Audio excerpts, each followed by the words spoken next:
So ఇక్కడ ఇంకొక important news చూస్తా ఉన్నాం. సో ఫిబ్రవరి పరిషత్ ఎన్నికలు ఫిబ్రవరిలోనే. సో ఫిబ్రవరిలోనే మున్సిపల్ ఎన్నికలు ఉండేటువంటి అవకాశం ఉన్నట్టుగా చాలా స్పష్టంగా రేవంత్ రెడ్డి చెప్తా ఉన్నారు. సో ఎందుకు చెప్తా ఉన్నారు అంటే పాలక మండలకు సంబంధించినటువంటి నిలిచిపోయినటువంటి దాదాపు 500 కోట్ల రూపాయలు ఏవైతే ఉన్నాయో అవి కావాలి అంటే ఖచ్చితంగా మున్సిపల్ ఎన్నికలు మార్చిలోపు పూర్తి కావాలి. మార్చిలోపు పూర్తయితేనే ఈరోజు ఈ కేంద్ర ప్రభుత్వం సంబంధించిన 500 కోట్లు అలానే ఈరోజు పాలక మండలు వాడుకునేటువంటి అవకాశం అయితే ఉంటుంది. మున్సిపాలిటీల్లో కొంత డెవలప్మెంట్ అయ్యే అవకాశం ఉంటుంది. సో మార్చిలోపు కనుక పూర్తి కాకపోతే 100% ఆ యొక్క 500 కోట్లు అనేవి కేంద్రం ఖాతాలోకి వెళ్తుంది. సో అప్పుడు రాష్ట్రానికి రావాల్సిన 500 కోట్లు వృధా అయ్యేటువంటి అవకాశం అయితే చాలా స్పష్టంగా కనబడతా ఉంది. సో ప్రస్తుత ఆర్థిక సంవత్సరంలోనే ఎన్నికలు జరపాల్సినటువంటి పరిస్థితి లేని పక్షంలో మురిగిపోనున్నటువంటి 15వ ఆర్థిక సంఘం నిధులు పురపోరు ముగిసిన వెంటనే పరిషత్ ఎన్నికల నిర్వహణకు కసరత్తు. బీసీలకు పార్టీ పరంగా 42% రిజర్వేషన్ యోచనలో సో కాంగ్రెస్ అంటూ చూస్తున్నాం. సో పురపోరు అదేవిధంగా పరిషత్ ఎన్నికలు అంటే ఇప్పుడు వరంగల్ మున్సిపల్ కార్పొరేషన్ కావచ్చు, లేకపోతే హైదరాబాద్ జిహెచ్ఎంసీ కావచ్చు, లేకపోతే నిజామాబాద్ కావచ్చు, ఖమ్మం కావచ్చు, ఇవన్నీ కూడా ఒక్కసారి యోచనలో కాంగ్రెస్ ప్రభుత్వం ఉన్నట్టుగా తెలుస్తూ ఉంది. మున్సిపల్ ఎన్నికలు ఏవైతే ఉన్నాయో ఇప్పుడు పురపాలిక ఎన్నికలు ఎవరైతే ఉన్నాయో దాదాపు 117 మున్సిపాలిటీలు కావచ్చు, 6 చిన్న కార్పొరేషన్లు కావచ్చు, వీటన్నిటికీ కూడా దాదాపు ఫిబ్రవరి మొదటి వారంలోపు ఎన్నికలు పూర్తి అయ్యే అవకాశం అయితే ఉంది. మిగతా కూడా జిహెచ్ఎంసీ అదేవిధంగా ఖమ్మం, వరంగల్, నల్గొండ, అదేవిధంగా నిజామాబాద్ వీటన్నిటి కూడా దాదాపు ఫిబ్రవరిలోనే పూర్తి చేస్తే కొంత 15వ ఆర్థిక సంఘం నిధులు కేంద్రం నుంచి వచ్చే నిధులు ఏవైతే ఉన్నాయో అవి ఉపయోగపడే అవకాశాలు అయితే ఉంటాయి. లేకపోతే తాత్సారం అయ్యేటువంటి అవకాశాలు అయితే కనబడతా ఉన్నాయి. సో మొదట 117 మున్సిపాలిటీలు కావచ్చు, లేకపోతే ఇటు 6 కార్పొరేషన్లు ఏవైతే ఉన్నాయో అవన్నీ కూడా దాదాపు మొదటి వారంలోపు పూర్తి అయ్యేటువంటి అవకాశాలు అయితే కనబడతా ఉన్నాయి. సో మిగతా విషయాలకు వచ్చినట్లయితే రాష్ట్రంలో మున్సిపల్ ఎన్నికల ప్రక్రియ ప్రారంభం కాకముందే ప్రభుత్వం పరిషత్ ఎన్నికల నిర్వహణ దిశగా కసరత్తు ప్రారంభించింది. సో మున్సిపల్ ఎన్నికల ప్రక్రియ ప్రారంభం కాకముందే ప్రభుత్వం పరిషత్ ఎన్నికల నిర్వహణ దిశగా కసరత్తు ప్రారంభించింది.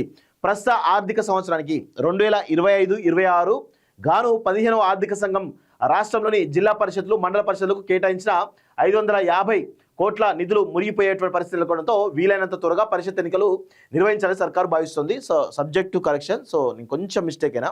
సో జిహెచ్ఎంసీ అవి కాదు. సో ఓన్లీ ఎంపీటీసీ, జెడ్పీటీసీ ఎన్నికలు ఏవైతున్నాయో, మండల పరిషత్ కానీ జిల్లా పరిషత్ ఎన్నికలు ఏవైతున్నాయో వాటిని పూర్తి చేయాలని చెప్పేసి కూడా తెలుస్తూ ఉంది. సో దీంతో ఇవి పూర్తి చేస్తే కనుక ఖచ్చితంగా బీసీలకు తీవ్రమైన అన్యాయం జరిగేటువంటి అవకాశం అయితే కనబడతా ఉంది. సో నేను పరిషత్ అనగానే సో అవి జిహెచ్ఎంసీ కింద పోతాయి అనుకున్నాను. అవి కాదు. ఎంపీటీసీ, జెడ్పీటీసీ ఎన్నికలు కూడా ఫిబ్రవరిలోనే ఉండే విధంగా ఉన్నట్టుగా చాలా స్పష్టంగా తెలుస్తూ ఉంది. సో మున్సిపల్ ఎన్నికల నిర్వహణ ప్రక్రియ జనవరి చివరి వారంలో మొదలై ఫిబ్రవరి 2-3 వారాల్లో ముగినట్లు ఇప్పటికే వార్తలు వచ్చే సంగతి తెలిసిందే. దీంతో మున్సిపల్ ఎన్నికలు ముగియగానే ఫిబ్రవరిలో పరిషత్ ఎన్నికల షెడ్యూల్ను విడుదల చేసి అదే నెలాఖరు లేదా మార్చి మొదటి వారంలో ప్రక్రియ ముగించేందుకు కసరత్తు జరుగుతున్నట్లు సమాచారం. వాస్తవానికి పరిషత్తులు, పంచాయతీలు, మున్సిపాలిటీల పాలక మండల పదవీకాలం 1.5 ఏడాదిన్నర కిందటే ముగిసింది. అయితే స్థానిక సంస్థల ఎన్నికల్లో బీసీలకు 42% రిజర్వేషన్లు అమలు చేయాలనే ఉద్దేశంతో ప్రభుత్వం ఎన్నికలు వాయిదా వేస్తూ వచ్చింది. కానీ 15వ ఆర్థిక సంఘం ద్వారా ప్రస్తుత ఆర్థిక సంవత్సరంలో పంచాయతీలు, జిల్లా పరిషత్తులు, మండల పరిషత్తులకు 3000 కోట్ల నిధులు రావాల్సి ఉంది. అయితే ఇందులో పంచాయతీల వాటా 2450 కోట్లు కాగా పరిషత్తులు, మండల పరిషత్తులది 550 కోట్లు ఉంది. సో ఇట్లా ఆర్థిక సంఘం సంబంధించినటువంటి నిధులు ఏవైతే ఉన్నాయో 3000 కోట్లు, దానిలో 2450 కోట్లేమో సర్పంచ్. సో ఆల్రెడీ ఆ 2450 కోట్లు సర్పంచ్ సంబంధించినటువంటి అవి ఆల్రెడీ రిలీజ్ అవుతా ఉన్నాయి. ఇక మిగతా 550 కోట్లు ఏవైతే ఉన్నాయో పరిషత్ సంబంధించినటువంటి ఏవైతే ఎంపీటీసీ, జెడ్పీటీసీ నిధులు ఏవైతే ఉన్నాయో వాటిని వాడుకోవాలంటే ఖచ్చితంగా ఎన్నికలు పూర్తి చేయాల్సిందే. సో అందుకే ఫిబ్రవరి మొదటి వారం లోపు మున్సిపల్ ఎన్నికలు పూర్తయితే ఫిబ్రవరి 3వ వారం, 4వ వారం లోపు ఈ యొక్క ఎంపీటీసీ, జెడ్పీటీసీ ఎన్నికలు కూడా పూర్తి చేసేందుకు రాష్ట్ర ప్రభుత్వం కసరత్తు ప్రారంభించినట్టుగా చాలా స్పష్టంగా తెలుస్తూ ఉంది. సో ఇక ఇందులో రిజర్వేషన్ల విషయానికి వచ్చినట్లయితే 42% రిజర్వేషన్లతోటి ఈరోజు పెద్ద ఎత్తున మేము చేస్తామని చెప్పేసి అన్నారు. కానీ ఇవి 42% పార్టీ పరంగా ఇస్తామని చెప్పేసి ఇప్పుడు మళ్ళా కొత్త పాట పాడుతూ ఉన్నారు ఎవరు, కాంగ్రెస్ పార్టీ. సో గతంలో ఏమన్నారు, సర్పంచ్లకు సంబంధించి మేము 60% సీట్లు ఇస్తామని చెప్పేసి చెప్పడం జరిగింది. సో ఏం చేశారు, 60% సీట్లు ఇచ్చారా? ఇవ్వలేదు. సో మొత్తం బీసీలను అడుగడుగున పంచాయతీల్లో ఈరోజు మోసం చేయడం వల్ల బీసీలందరూ కూడా కాంగ్రెస్కు బుద్ధి చెప్పడం జరిగింది.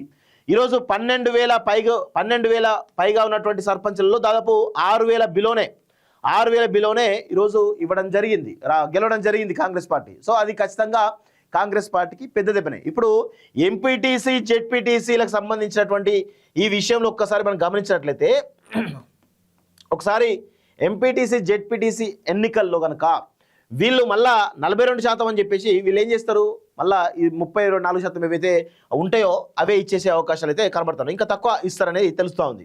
సో ఏంటంటే బీసీలను మభ్యపెట్టేటువంటి విధంగా కనబడతా ఉంది. సో బీసీలందరూ కూడా ఈరోజు రాబోయే రోజుల్లో జరగబోయేటువంటి ఎంపీటీ జెడ్పీటీసీ ఎన్నికల్లో, అదే మున్సిపల్ ఎన్నికల్లో కాంగ్రెస్కు బుద్ధి చెప్పే విధంగా ఒక ప్రయత్నం చేయాలని చెప్పేసి కూడా ఈరోజు మేము కోరుతా ఉన్నాం. సో ఆ దిశగా మీరు చేస్తే ఖచ్చితంగా కాంగ్రెస్ పార్టీకి బుద్ధి వచ్చే అవకాశం అయితే చాలా స్పష్టంగా కనబడతా ఉంది.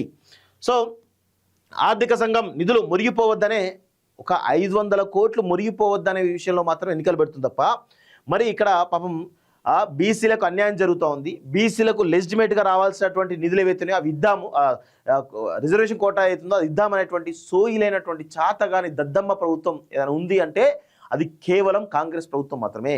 ఇక బీసీలను అడుగడుగునా మోసం చేస్తున్నది కాంగ్రెస్. సో కామారెడ్డి డిక్లరేషన్ ప్రకారం 42% రిజర్వేషన్లు కల్పిస్తామని చెప్పేసి మోసం చేసినటువంటి ఘనత కాంగ్రెస్ పార్టీకి దక్కుతా ఉంది. సో ఇప్పుడు రేవంత్ రెడ్డి బీసీల ద్రోహిగా మిగిలేటువంటి అవకాశం అయితే కనబడతా ఉంది. సో రేవంత్ రెడ్డిని కూడా బీసీల ద్రోహిగా ఖచ్చితంగా ఈరోజు ప్రజలందరూ కూడా, బీసీలందరూ కూడా, బీసీ సమాజం అంతా కూడా రేవంత్ రెడ్డిని బీసీ ద్రోహిగా పిలవాలని చెప్పేసి కూడా ఈరోజు కాలోజిటీ పక్షాన మేము కోరుతా ఉన్నాం. సో పాలక మండలు లేకుండా ప్రస్తుత ఆర్థిక సంవత్సరం ముగిసిపోతే కేంద్రం నుంచి 15వ ఆర్థిక సంఘం ద్వారా రావాల్సినటువంటి 3,000 కోట్ల నిధులు మురిగిపోయేటువంటి పరిస్థితి ఏర్పడింది. మరోవైపు 15వ ఆర్థిక సంఘం గడువు ప్రస్తుత ఆర్థిక సంవత్సరంతో ముగియనుంది. కొత్త ఆర్థిక సంవత్సరం